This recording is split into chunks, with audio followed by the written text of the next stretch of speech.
E aí, pessoal, aula de número 25, uso e abuso de poder. Hoje a gente praticamente ali liquida essa parte de deveres e poderes, já que esse assunto também anda de mãos dadas com eles, tá legal?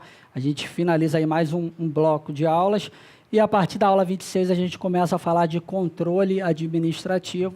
Então, mais um assunto aí também muito comum em provas de concurso aí, seja INSS, TRF, TRT, MPU. Então, concurso que está sempre presente aí nos mais variados concursos, tá legal? Então, vamos lá, pessoal. Uso e abuso de poder é nosso conceito. O abuso de poder é a violação ideológica da lei.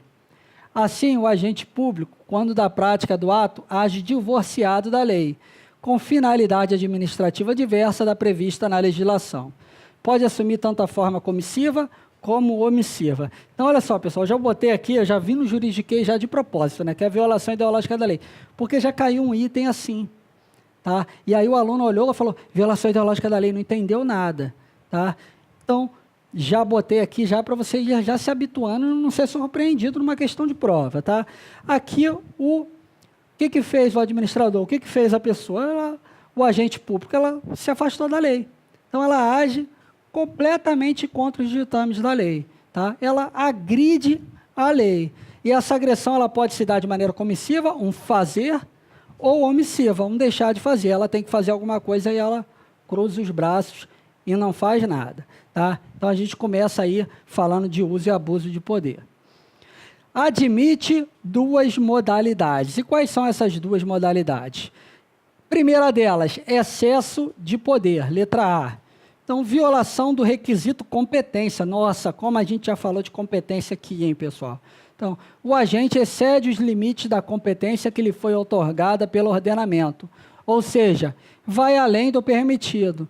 Os atos praticados com excesso de poder são nulos, quando o vício é de competência quanto à matéria ou quando se trata de competência exclusiva.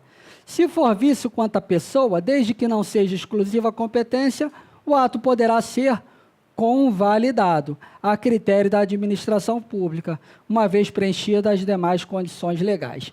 Então, a gente tem duas modalidades, né, pessoal? De uso e abuso do poder, vamos estar diante de duas modalidades. A primeira delas é o quê? O excesso de poder.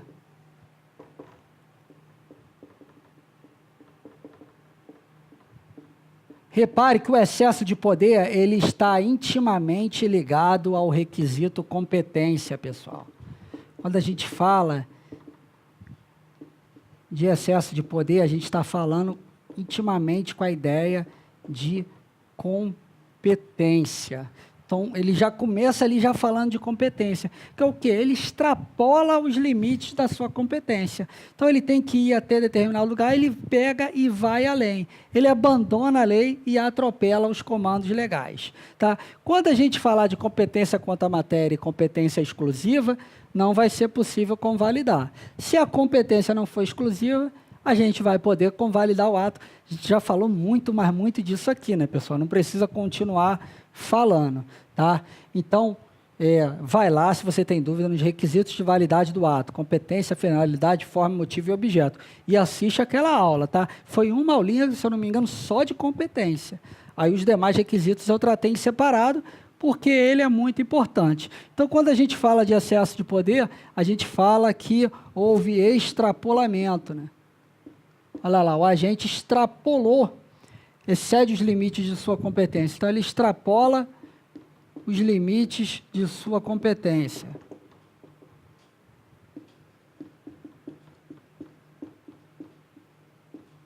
Isso que vai marcar o primeiro elemento, excesso de poder, tá? Então, muito cuidado com isso. Então, vamos partir agora para o próximo. Desvio de poder ou finalidade. Violação do requisito finalidade. Contraria a finalidade explícita ou implícita na lei, que determinou ou autorizou sua atuação. O administrador é competente, mas pratica o ato divorciado do interesse público. O desvio de poder é um vício insanável, não podendo, portanto, ser convalidado. Então, olha só, se nesse primeiro a gente tinha uma possibilidade de convalidação, no segundo, pessoal, aqui não vai haver nenhuma possibilidade de convalidação. O desvio de poder ou finalidade não permite convalidação. Tá? O desvio de poder ou finalidade, a gente pode dizer aqui, ó, não permite convalidação.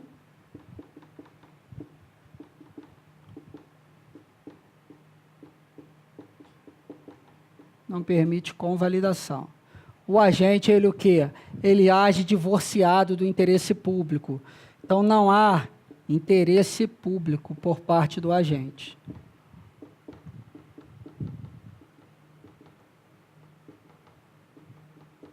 Ele abandona o interesse público. E esse ato, ele vai ser um ato ilegal. Um ato que jamais vai poder ser convalidado. Então, quando a gente fala de modalidades, a gente tem essas duas. Uma ligada ao interesse público e uma ligada ao requisito competência. No que tange ao requisito competência, nós temos o excesso de poder. E no que tange ao interesse público, nós temos o desvio de poder ou finalidade. Tem até um errinho aqui, né? Então, faltou o poder ali, né? Desvio de poder ou finalidade. Ou finalidade. Lembrando que a finalidade, pessoal, dos atos administrativos é o quê? É sempre o que? O interesse público. É sempre a coletividade, é sempre a sociedade. Então, ela aqui ela é afastada, via de regra, o quê? Por interesses escusos. E aí não vai poder haver convalidação. Tá? Então, vamos seguindo, pessoal. Dica de prova. Na dica de prova que eu deixei para vocês, eu tratei aí do abuso de poder por omissão, pessoal. Então, olha só, é possível desde que se passe um prazo razoável, de acordo com o caso concreto. Súmula 429 do STF. Podendo haver responsabilidade civil, penal ou administrativa do agente. Em caso de dano, pode ser impetrado ação indenizatória em face do ente público, que pode entrar com ação regressiva contra o agente. Pode ser genérica ou específica. Esta última que caracteriza abuso de poder. Pessoal, quando a gente fala de omissão, tem que ser a omissão que específica. É a específica que vai caracterizar o nosso abuso de poder. Então, quando a gente fala de omissão, é a específica que nos interessa. Tá legal, pessoal? Então, muita atenção com isso. Não é qualquer tipo de omissão. É aquela específica que ele não tinha outra opção para ele. Ele tinha que fazer alguma coisa e ele se deparou com a situação e não fez nada. Tá? Não havia nenhuma outra possibilidade para ela. É essa que vai caracterizar o abuso de poder por omissão. Tá? Então, vamos dar uma olhada em alguns exercícios, né, para a gente fechar de vez essa parte do conteúdo. A gente falou de deveres e poderes e finalizou com abuso, uso e abuso do poder. Próxima aula a gente inicia um bloco, vão ser 2 aulinhas de controle, tá? Controle administrativo. Então, vamos lá. CESP 2018, delegado de polícia. Acerca do poder de polícia, poder conferido à administração pública para impor limites ao exercício de direitos e de atividades individuais em função do interesse público, julgue o próximo item. Aí foi direto a CESP, né? O poder de polícia é indelegável?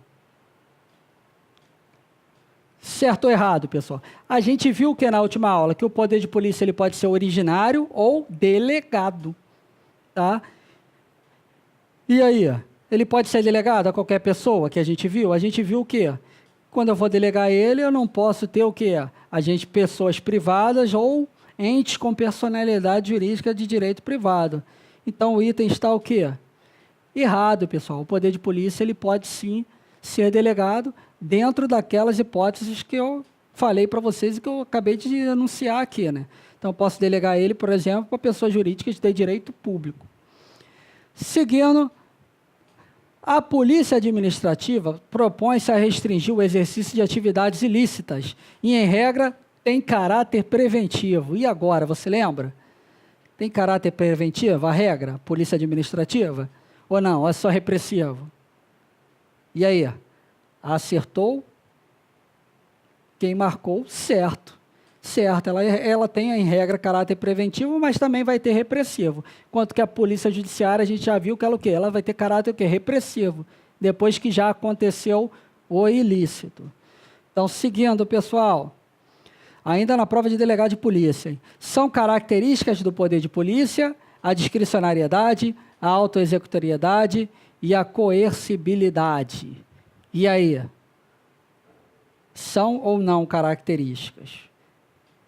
Acertou quem marcou certo, né, pessoal? A gente passou por isso, né? A gente, só que ao invés de características, a gente usou a palavra atributo do poder de polícia.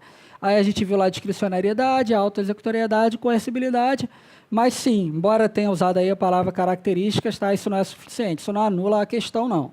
Tá? O item está correto, está de acordo. E para finalizar a aula de hoje, temos o excesso de poder. É a modalidade de abuso de poder nas situações em que o agente público busca alcançar fim diverso daquele que a lei permitiu, que a lei lhe permitiu, certo ou errado. Já vem aqui no quadro, pessoal, olha só. Está falando de excesso de poder. Aí ele fala lá que busca alcançar fim diverso daquele que a lei permitiu. É essa a característica do excesso de poder? Ou essa é a característica do desvio de poder? Não, pessoal, o item está o quê? Errado. Ele está falando ali de desvio de poder. O excesso de poder tem a ver com o extrapolamento do limite de sua competência e não da busca de um fim diverso previsto em lei. Tá, pessoal? Então, ó, o olho aberto, ó, a CESP é terrível, tá? O olho muito aberto com a CESP, tá, pessoal? Muito cuidado com esse assunto. A gente finalizou mais um bloco, né, tratando de deveres, poderes, uso e abuso de poder. E aí a gente entra na aula de controle, tá? Espero que você esteja gostando, espero que tenha te ajudando e que esteja fazendo diferença na sua vida, tá bom, pessoal? Se quiser adquirir o material, me envie um e-mail que eu passo para vocês as condições, os valores, tudo, tá? A fim de tentar, de fato, aí que faça uma diferença na sua vida. Quem recebeu o material tem gostado, tá? E vem usando aí regularmente, eu acho que está bem satisfatório. Tá legal, pessoal? Até a próxima.